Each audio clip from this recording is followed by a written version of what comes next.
Good evening, viewers. Prime Minister Narendra Modi arrived in the US Capitol to meet the recently sworn-in President Donald Trump amidst his hardline stance on tariffs and immigration. In fact, hours after his arrival, the White House official spokesperson spoke about reciprocal tariffs. Mr. Modi is also scheduled to meet billionaire businessman Elon Musk shortly.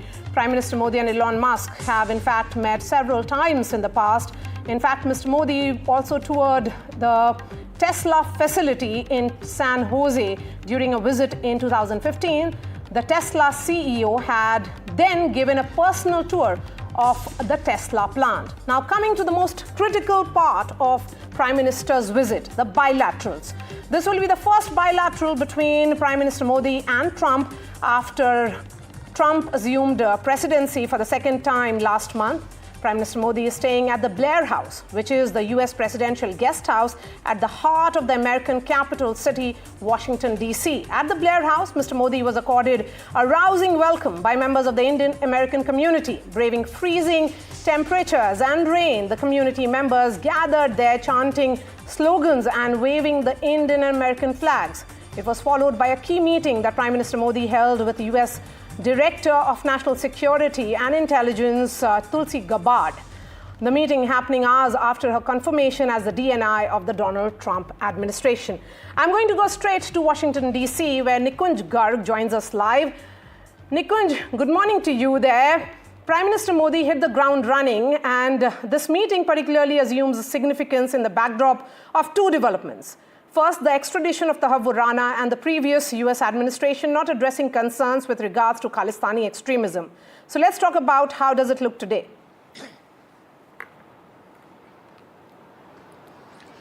Well, absolutely, Maria. Good morning to you also and all our viewers joining NDTV, NDTV World at this point, live from Washington, D.C. If Xavier can just pan his camera and take it to the direction of the Blair House, where Prime Minister Narendra Modi is currently lodged. And in a few hours from now, in fact, under 2 hours from now, the star-studded day, so to say, will begin. Mr. Modi has a star-studded lineup. As you correctly pointed out, he hit the ground running, meeting the Director of National Intelligence minutes after he landed in the snowed-out capital of the United States of America. At the Blair House, he is going to meet the National Security Advisor himself, the boss of the entire intelligence apparatus of the United States of America, and someone who very closely coordinates, oversees, and supervises the entire intelligence gathering process that Five Eyes countries does. And India would always be very keen to gather some kind of India-centric, India-specific intelligence from those operations, keeping in mind the treacherous neighborhood that we have, both Pakistan, the epicenter of global terrorism right next to our borders, and then Afghanistan. After the National Security Intelligence's meeting, the key man to President Donald Trump, Mr. Elon Musk, is lined up to meet the Prime Minister. Elon Musk obviously is somebody, as we all know, very closely associated with Mr. Trump's second campaign, almost being his cheerleader and principal driver of the entire campaign, particularly in the latter stages of the campaign. So again, a very key figure in the administration, now playing certain semi-official kind of roles also in the Trump administration too. Then you have Vivek Ramaswamy, someone again very young, tech entrepreneur from United States, somebody very closely associated again with the Trump campaign, and somebody who has actually also been a driving force in part of the Trump campaign right from the beginning. So somebody who also pledged his allegiance to Mr. Trump very early in the day. So that's the star-studded lineup at the Blair House, which Xavier just showed you, that entire security detail there. If you can take the camera back to Blair House, parked right outside the Blair House for Mr. Modi's security. And Blair House, as you know, is almost in the precincts of White House. It's the same geography, same topography, almost some meters away from the White House. That's where it's reserved for the state dignitaries and top of the state political guests that are lodged. It's almost the state guest house of the White House or the Washington, D.C. So the Prime Minister currently is there. Shortly, he'll begin his meetings. After a short break from those meetings, he will obviously enter White House, that is right behind us. And as you can see, Maria, if you could show us, you can see that that superstructure that is lined up opposite the White House, that structure they're trying to dismantle currently. And this is the structure which was used for the inauguration of President Trump just under a month back, 20th of last month, 20th of January. So you can see how quickly things have moved after President Trump has taken charge, and how quickly the apex of the Indian political leadership has been invited to Washington, D.C. in an extremely rare move. Look at the people that the American president has been meeting. Look at the leaders that he has been meeting. He has met Israeli Prime Minister. He has met Jordanian Prime Minister. He's supposed to likely to meet the Egyptian president next week. All of the old American allies, very old American allies in the Middle East, and also all the people where there's a contingency attached. Middle East almost in the midst of a very, very excruciating and painful war. And hence, there was a contingency in those meetings. But with Mr. Narendra Modi and with the Indian leadership, no contingency attached, but clearly indicating the kind of importance that the President Trump's second administration attaches to the India's political leadership. Obviously, the two leaders also share a very thick bonhomie and a personal rapport, which takes the entire process or entire camaraderie between the political leaderships to the next level, as is always the case when it comes to the political leadership right at the very top. So that's the layout of the day. The layout of the day for you, Maria, and for our viewers. All right, Nikunj, you'll have to carry on with your guests. Please continue. Over to you.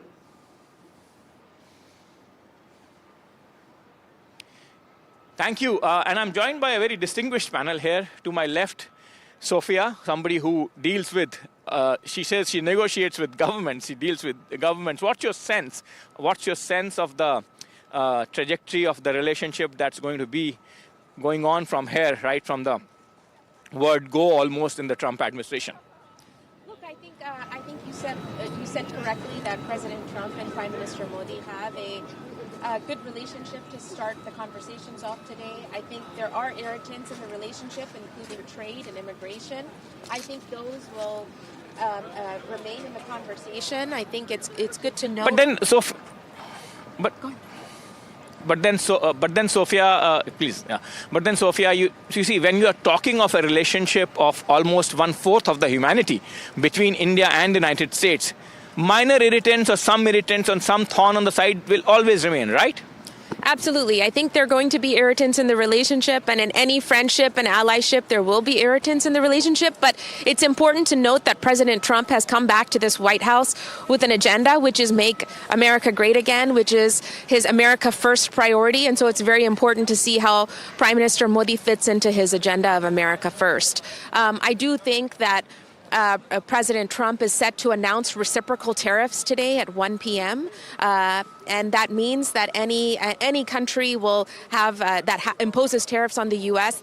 will impose reciprocal tariffs on that country. I think it's important to note that Prime Minister Modi has preemptively reduced tariffs prior to this visit. So I think it will be important to see what those conversations yield to today. And when it comes to tariffs, we also have to keep in mind that, at least with two countries, Canada and Mexico, they have been put on hold. It's very much a negotiation with this president, and so we'll see what happens after this conversation. Yes. Ray, in terms of the overall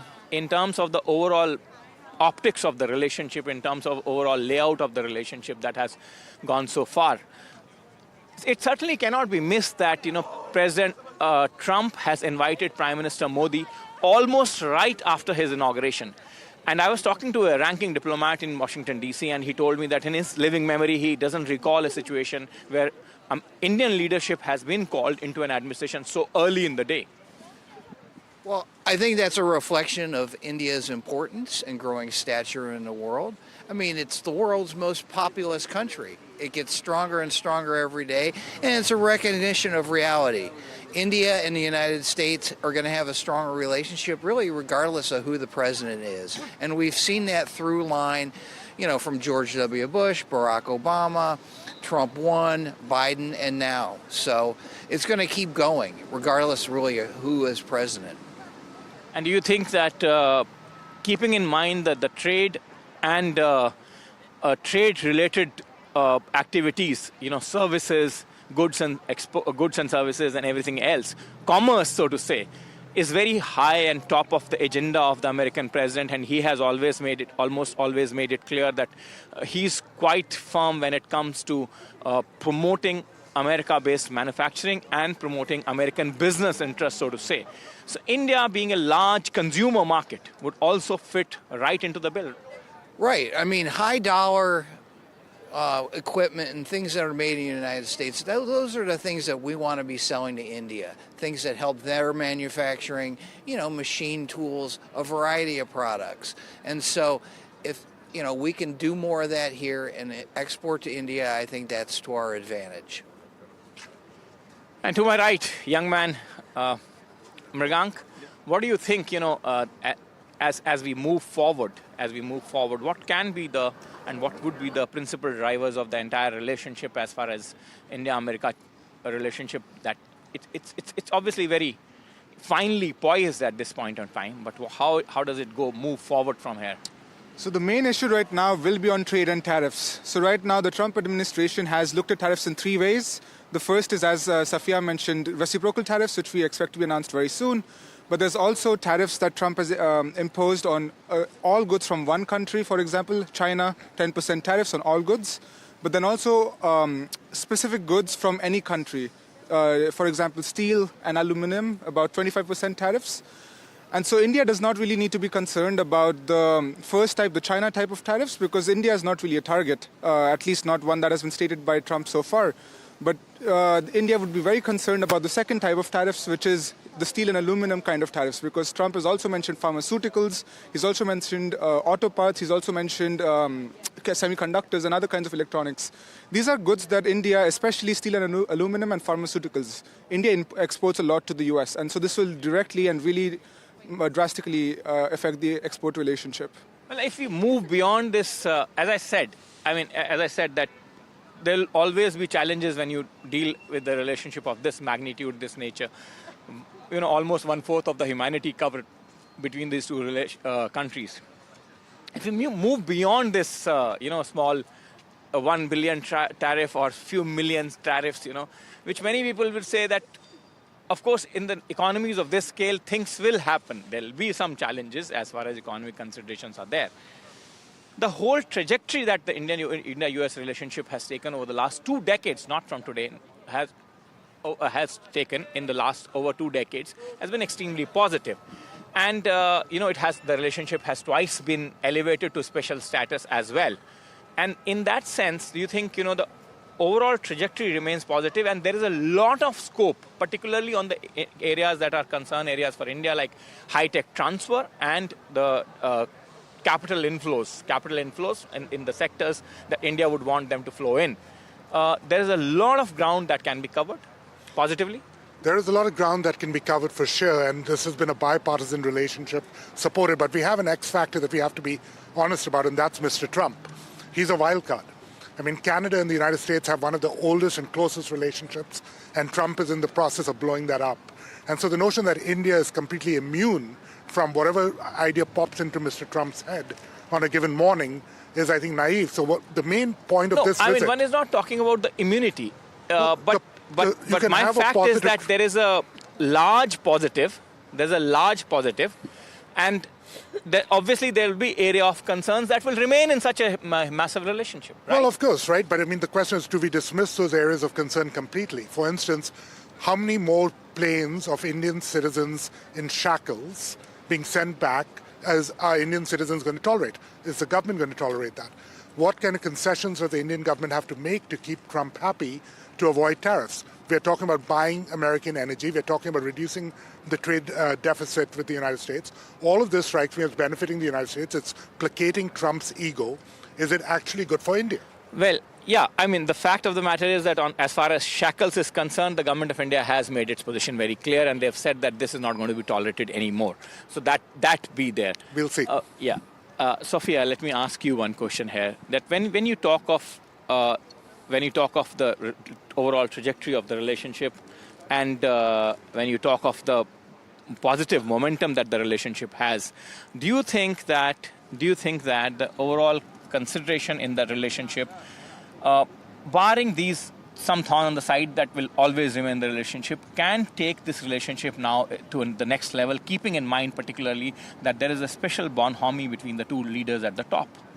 Look, I think that relationship is important, but I think what Irfan said is also important, that, you know, these relationships can only go so far because Mr. Trump is a wild card. We know from the prior 3 meetings in the White House with heads of state that Mr. Trump was making announcements that were not sort of part of the conversation, that were part of the conversation with his staff.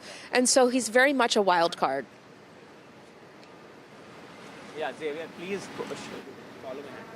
And I think that it's very important to note that his reaction to any sort of announcements today will be a part of how he feels on any given issue on any given day. So I think it's important to note that President Trump, like I said earlier, has to do with the irritants will be there, but I think the broader relationship, I think, is part of his agenda of how he sees the Quad, how he sees India as a counterbalance to China, how he sees India regionally. But he does view relationships from the lens of trade imbalances, and so he will see India from that perspective. Well, that's not something greatly disappointing, right? I mean, people would in this day and age obviously would want to put their own interests first, right? I think that's obvious. When I used to be part of the government as well, I used to mention that India has to do what is right for India. Equally, I think the US has to do what is right for India. But on trade, I think the conversation needs to actually be far more complete. When you look at the way the conversation now proceeds, it's actually primarily on goods and on tariff barriers. But trade includes not only goods but also services. Exactly. Also, when you look at actually the various barriers to trade, there are actually not just the tariff barriers but non-tariff barriers as well. So when the conversation on trade, especially from the Indian perspective, it needs to actually be a 2x2 matrix, having both goods and services and tariff and non-tariff barriers. And actually very good research by WTO shows that India actually implements far less non-tariff barriers, and which are actually far more subjective and far less transparent as well. This is an aspect that actually India certainly should highlight, and I'm sure will highlight, thereby ensuring that the conversation on trade is a far more complete one than just one cell in this 2x2 matrix.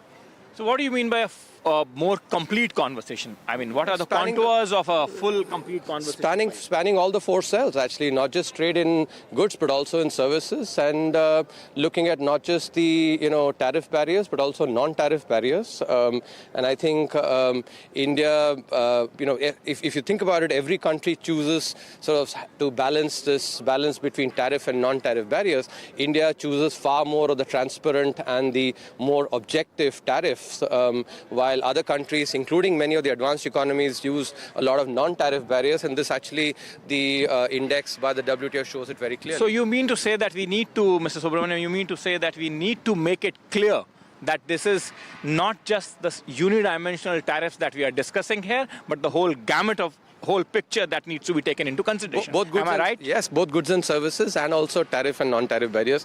And I think in particular, when you think about India's comparative advantage, which is in services, many of the non-tariff aspects actually come particularly into the highlight.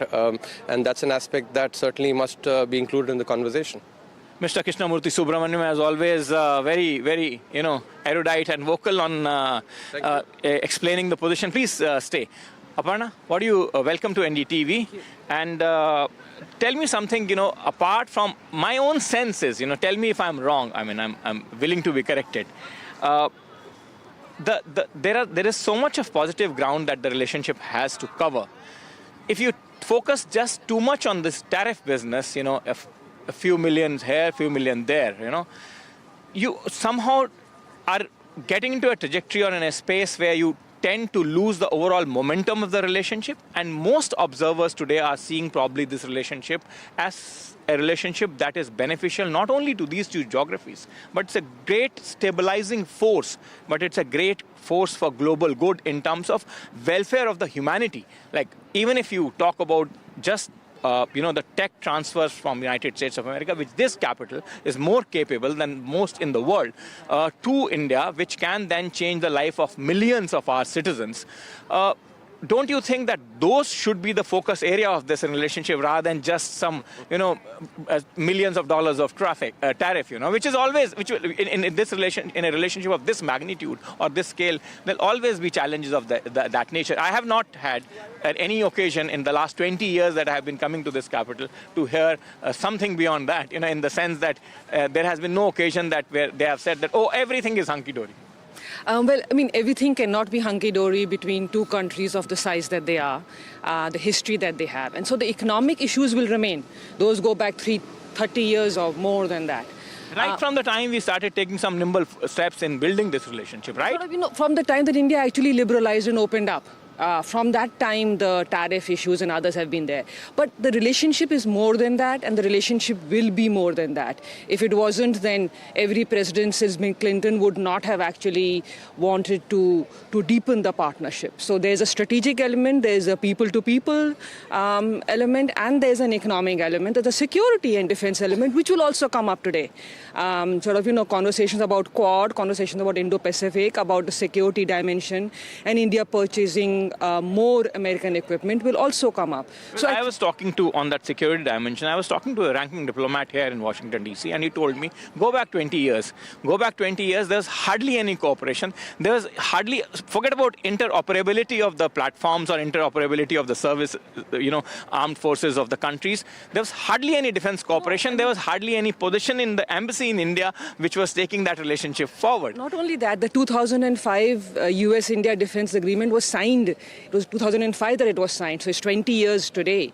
From purchasing zero defense arms in 2008, India now purchases, a total of 24 billion, and it will most likely announce something more today at the meeting. So there is a broader relationship, but, we should not forget that we live in an age of nationalism and populism. And every leader is responsible to his or her constituency.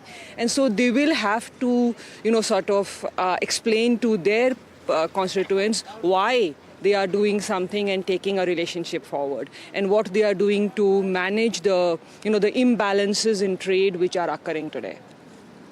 And imbalances in trade will always never be the complete picture, in the sense that there will probably be no occasion where you will almost be finely balanced between the two nations. Forget about the size of these countries, forget about the populations of these countries. Even the smaller European countries doing trade amongst each other will always have trade issues. Right? That's what actually leads to comparative advantage, right? Differences. But I want to highlight a more important point, Nikunj. You talked about India and India as an emerging leader. There's a dimension of leadership that India brings, I think, which is actually very unique. There are two aspects that I want to highlight. One, India in its history has never ever been an aggressor to anyone. Not just that, India has actually never ever defaulted on any of its obligations. Even in 1991, when we faced the lowest point, we actually shipped gold to the Bank of England and Bank of Japan. This is actually bipartisan, and it actually comes from an ethical dimension, which I think is an aspect that positions India as a leader leader very uniquely in the global community of nations. And therefore, I actually think that the India-US relationship in the next couple of decades is one of natural synergies, because the US has actually been the leader over the last several decades. India is the emerging leader and brings a dimension, as I said, actually from its civilizational ethos that I think is absolutely unique. So when you put it together, I think there is significant amount of synergies and significant amount of convergence there, which I'm sure both leaders actually definitely recognize, and the overall conversation, I'm sure, will be actually in the if you will, in the shadow of this huge opportunity there is. Yes, and I'm glad that you bring out that ethical position, because as I've been saying, we had a panel discussion yesterday, and I made the same point about India being a country which has generally been a stabilizing force. Absolutely. Apart from the fact that we have never crossed our borders in an aggressive fashion unless attacked. But we defend very stoutly when we are actually. We have to. Haven't? Do we not? And have I'm to? sure actually, there are enough examples of that. Yes, and the fact remains, Ray, that as we are discussing this entire spectrum of relationship, what, according to you, somebody who has lived, watched, long-time observer, written about Washington and its politics, what, according to you, are the principal drivers that will take this relationship forward, apart from the fact, as Aparna was mentioning, that everyone has to convince their own constituencies as to why they are dealing with a particular geography or a country in a manner that they are. The natural synergy of this relationship, the natural advantages that accrue to both sides through this relationship, what do you think, where are they going to take this relationship in the coming years, and what are going to be the principal drivers? Is it going to be technology like AI, defense partnership, or partnership generally for general good, in the sense that, tech transfer from this capital to our people, and India's ingenuity in platforms that it has shown, Aadhaar, UPI, etc., in building those platforms that can then be globally applied? Well, I think it's primarily economics. I mean, that commitment, that relationship is only going to get stronger. And plus, the more Indian Americans we have, the stronger the relationship is going to be. Because these people are now part of this community, the United States community. They have a greater voice in how affairs are run in this country, and that's only going to get stronger. I mean, as we have more H-1B visas come here, more people become citizens, become integrated into the larger economic and political community, the relationship with the two countries is only going to get stronger. We share a common language in many ways. We share technology, a variety of things in common, a democratic history, for the time being at least. And so we'll see what happens. And the challenges? I think the challenges will remain on trade and immigration. I think there will always be challenges in any bilateral relationship. And so I think we should just be clear-eyed about what those challenges will be. I think every administration, sometimes both sides will jump into the relationship and will be very optimistic about a free Even the nation states do that, jump into a relationship? into thinking that I thought that was pretty immature job. But I think there's very much quite a bit of optimism about a free trade agreement or. Well, on that FTA, I'll come back to you because again on that I had a very detailed conversation with the ranking diplomat in Washington D.C. It's time for us to take a short break, and when we return, Mr. Krishnamurthy Subramaniam, Aparna, and everyone else joins us back on this panel. Right now, back to the studios. Welcome back to the Washington, D.C., Lafayette Park, where I'm joined by a very distinguished panel. But before I start speaking to my panel, Xavier, my cameraman, would take the camera to the place where Prime Minister Narendra Modi is currently lodged at the Blair House in the precincts of the White House, almost meters away. And in some time from now, maybe an hour or so, his star-studded day begins by meeting with the National Security Advisor, then Mr. Elon Musk, and then Mr. Vivek Ramaswamy in the first half of the day. Before we had to take a short break, I was asking my friend Sophia that, what are the challenges? Challenges always remain important because we should never lose sight of that fact. Some people will say that, it's fine that there is a lot of euphoria in the relationship currently, but challenges are what drive pragmatism in, and pragmatism is very important when it comes to bilateral relationships and life generally. I agree. And there are challenges, and some of them are historical. You go back to a different vision of a world order. The US, desire for a world order has normally been a unipolar world order and American preeminence. The Indian desire has been a multipolar world order. For India, its region, its neighborhood, South Asia and the Indian Ocean matter more than any other part of the world. And historically, there have been some alignments, but not many. Like the Indo-Pacific strategy does not geographically align with how India views the Indo-Pacific. For India, the Middle East and Arabian Sea matter more. So that's one. Second is a defense area. If there is an attempt to securitize the Quad, one of the countries which has always objected and, never been in favor of security alliances is India. Will India finally give up that reluctance and actually agree to sign a security alliance? We have to see that. A third would be, yes, India can purchase more on the defense front, but there's a limitation when you only spend 2% of your GDP on military, and very little of that goes for capital expenses. Well, we would like to spend more, but for that, economy has to go, and economy has to grow, and here's the economy man, Mr. Krishnamurthy. What do you think, we should not lose sight of the fact, it's my firm view that, all these tariffs and everything else being what it is, but this is one capital which can ensure that a lot of technology, high-end technology transfer can go to India, and Indian ingenuity can then be applied to that technology in building platforms like UPI, like Aadhaar, which have been a global force for good and global powerhouse in the platforms that have been created, now being replicated across the world. Yep. And similarly, even if the direct US capital inflows do not increase dramatically, then a nod from this capital can ensure that you will have a larger capital inflow, which is required to uplift a lot of our population out of poverty. Yep. And would you agree with the fact that that relationship is in that trajectory, irrespective of those irritants and the challenges that shall remain in the natural course? Yeah, as I clearly show in my very recent book, India at 100, the American investors have the opportunity to realize over 10% returns in dollar terms, annually. In other words, they have the opportunity to double their money every 6 or 7 years, an opportunity that no other large economy provides at this point in time or in the next couple of decades. That is the big picture, economic opportunity. And given the emphasis that President Trump has had on the American economy, I think, these investment opportunities are a phenomenal way to actually to take this relationship forward. Now, you spoke about UPI, and I think here an important distinction, and which is why I think the rest of the world, including the US, can learn from India, is the fact that India created this infrastructure, digital infrastructure, as a sovereign, as a public good. The way in which exactly the way in which we think about roadways or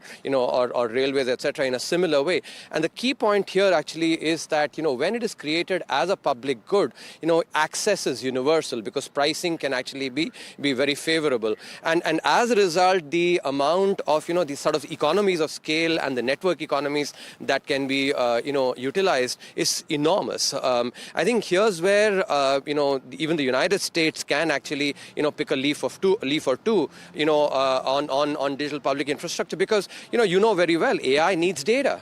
And the kind of data now, including at the bottom of the pyramid that India produces, I don't think any other country produces. Or can produce as well. I think here it is important to also understand because, as a financial economist myself, I always think about, financial sector firms themselves basically thinking about losing their fee-based revenues when such disruptions happen. And that can be potential, a barrier for universalization the way India has done. So I think in that context, the way in which India has created, I think, can be a huge lesson. Together with AI, actually, these opportunities can be fructified. The way India has created, says our former CEA, can be the United States of America can pick a leaf or two, he says. I mean, do you think that the good digital public infrastructure is also what the United States of America can pick from the Indian ingenuity in a reciprocal basis of the tech transfer? Well, probably. I mean, I'm not an expert on that, but I think one of the things we've seen in the United States, particularly with Trump the first time and now in the second time, is they want to privatize a lot of things instead of them being a public good. And that's a problem in a lot of ways because it puts control of a vital part of the infrastructure in the hands of a few people. And that's what's troubling to me with the influence of Elon Musk at the White House meeting with the head of another country. He's not elected to anything, but he acts like he's a government minister. He's not. He probably shouldn't be there. And so that's troubling. But then one-to-one meetings have happened in the past also. It is not as if this is happening for the first time. Aparna, final word. Before I go to let me first go to the young man and then final word to the lady. What do you think, you were talking about tariffs and you were talking about the fact that there are challenges that remain, but not so much specific to India as much as specific to other geographies. Do you think, that the Indian challenge is not just tariff, but probably the bigger challenge would be in terms of navigating how we lay our hands on high-end technology that we have always wanted, tech transfers, and also in terms of capital inflows improving? The trade relationship is one of the major relationships between the US and India, right?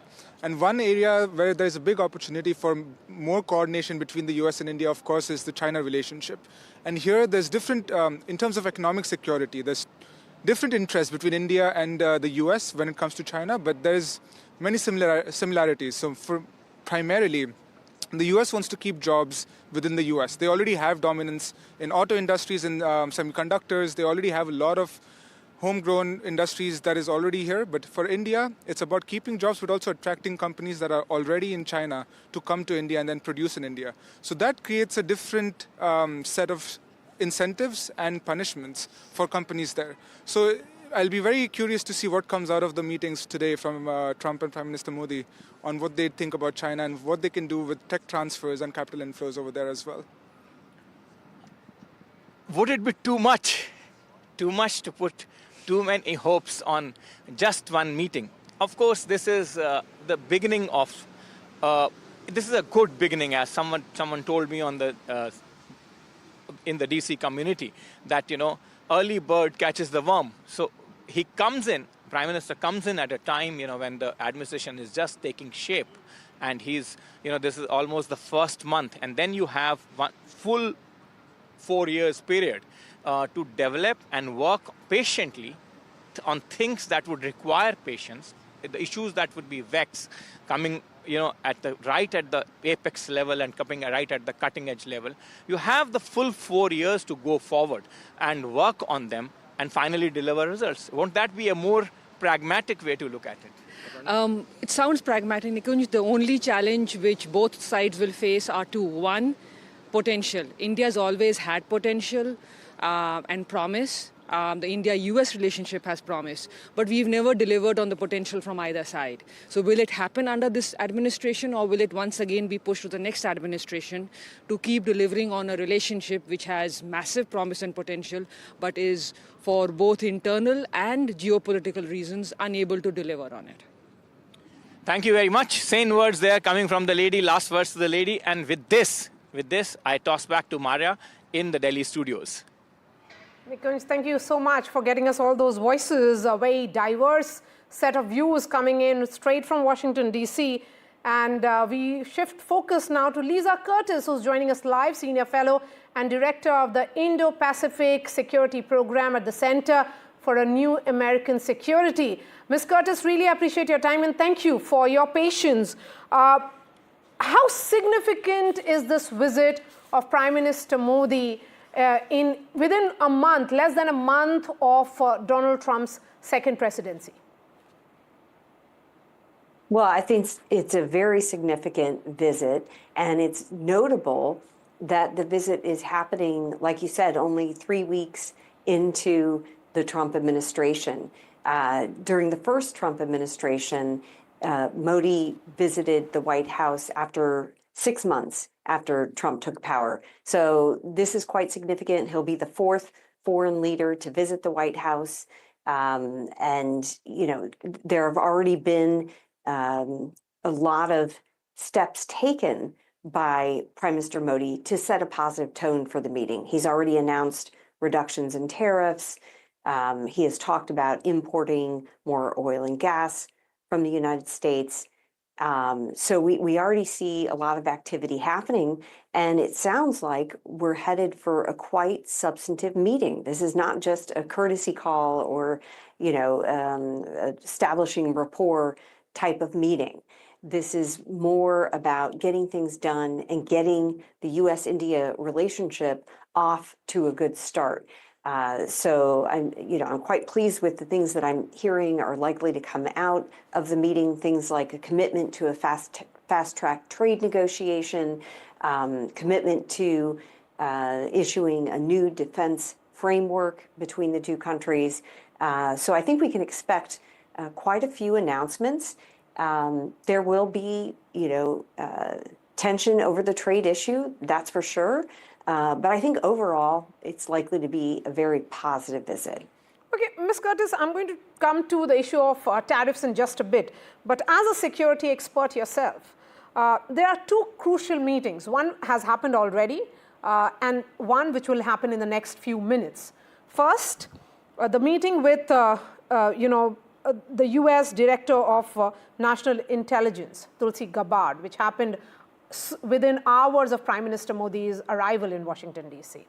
Another meeting which will happen with Michael Waltz, another important person in the entire security apparatus. India's concerns are there very much on the table. They want a clear departure from what was Joe Biden's administration's view vis-a-vis the Khalistani extremism, and also one of the issues with regards to the extradition of the Havorana.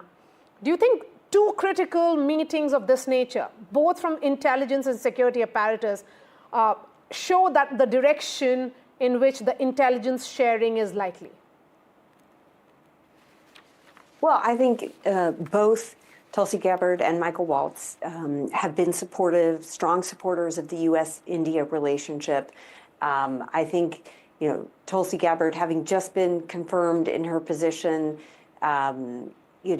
she will engage or has engaged with Prime Minister Modi on some of these issues, but, she is brand new to the position. So I don't know how substantive the meeting was, but certainly he would have heard a very sympathetic voice for the U.S.-India relationship from Tulsi Gabbard, and probably a sympathetic voice when it comes to the Khalistani issue. So I'm sure that Prime Minister Modi was probably heartened by his meeting with Tulsi Gabbard on these issues. With Michael Waltz, I think the conversation will probably be broader, more strategic. Michael Waltz has been somebody who's been very focused on competition with China and making sure that the U.S. Is in a good place when it comes to competing with China. He takes that very seriously. And so his discussions with Prime Minister Modi will probably focus more broadly on what the U.S. and India can do together to counter Chinese influence, to counter Chinese bullying of its neighbors, and looking at ways they can engage on technology so that both countries can engage in the technology race with China effectively. So I think we can definitely expect that the upcoming meeting with Waltz will be very positive, and it sounds like the meeting with Tulsi Gabbard went very well as well. So yes, these are both important meetings for Prime Minister Modi, and he would have had good discussions on the Khalistani issue, likely with Tulsi Gabbard.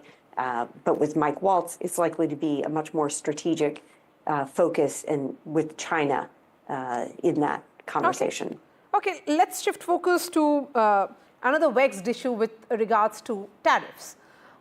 Even as Prime Minister arrived there, the White House spokesperson said that White House sincerely believes in reciprocal tariff, and the President is on the verge of signing it.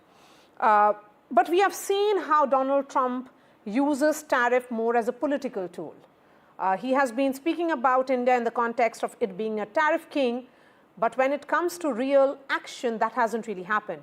Do you think Prime Minister Modi will, having visited so early, it's also very preemptive in his move in realizing how tariff can become one of the points of conflicts and tension between the two nations, and hence it has to be addressed immediately? Well, definitely Trump uses tariffs as a negotiating tool. That's clear.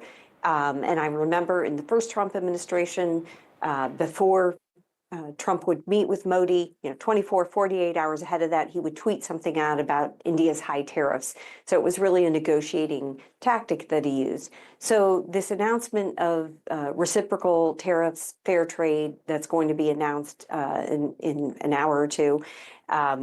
Yes, I think this is a tactic where, he's setting out U.S. demands, demanding fair trade.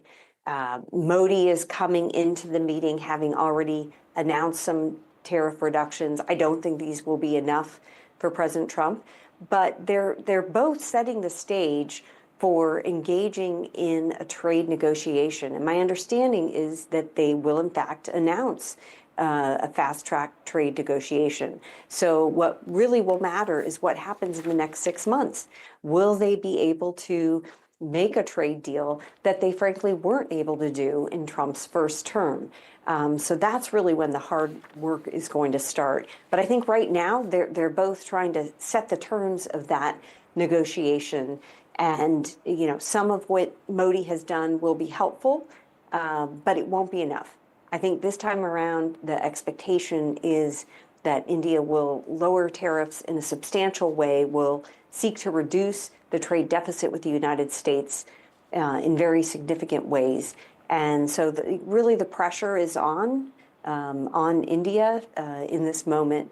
And, let's see what happens in a few hours. Okay. And Ms. Curtis, a series of meetings lined up for today, which also includes Elon Musk calling on Prime Minister Modi. He is, of course, overseeing this entire Department of Government Efficiency. And only yesterday he spoke about restoring democracy and said that there is a need for ensuring that government functioning moves away from what he sees bureaucracy-driven to more driven by people. That meeting, are you expecting something substantive to come out of it as well? And let's not forget that, there has been that meeting which has happened with Elon Musk and Prime Minister Modi in 2015 as well. So they have met a number of times. Prime Minister Modi also visited his Tesla facility in San Jose in 2015. So there has been that connect. But both the leaders have traveled quite a journey in the last 10 years. Well, yes, it's not surprising that Modi would want to meet with Elon Musk. He has a relationship with him. I'm sure they'll have wide-ranging discussions on, technology, the future of technology, ways to cooperate. Modi may spotlight some of his own initiatives that he has done in India. So I think, it's likely to be a wide-ranging meeting. One thing I would hope that Modi might raise the issue of U.S. foreign assistance. Not that India itself receives a great deal of U.S. foreign assistance, but I think Prime Minister Modi is somebody who would understand the importance of U.S. foreign assistance to the rest of the South Asia region in terms of maintaining stability and, encouraging economic development. I'm sure this is something that is of concern to Modi. If the U.S. cuts off foreign assistance to the region around India, that could lead to more instability, and it also opens the door for China. China can do more of its Belt and Road initiatives, which have been threatening to India. China's been investing in ports in surrounding countries like Sri Lanka, Bangladesh, and also infrastructure projects that are giving China more influence on India's periphery. So my hope would be that Modi might raise this issue and tell Elon Musk how important U.S. assistance has been in maintaining stability and keeping Chinese influence out of South Asia. All right, Lisa Curtis, pleasure having you here on NDTV, and thank you for sharing your perspective and views. And Prime Minister Modi arrived in Washington, D.C. a few hours ago, and he has a packed schedule today. Itinerary includes several call-ons from Elon Musk to Michael Waltz to Vivek Ramaswamy, and then he heads to White House for the bilaterals. What is on itinerary? Here's a quick wrap-up of that.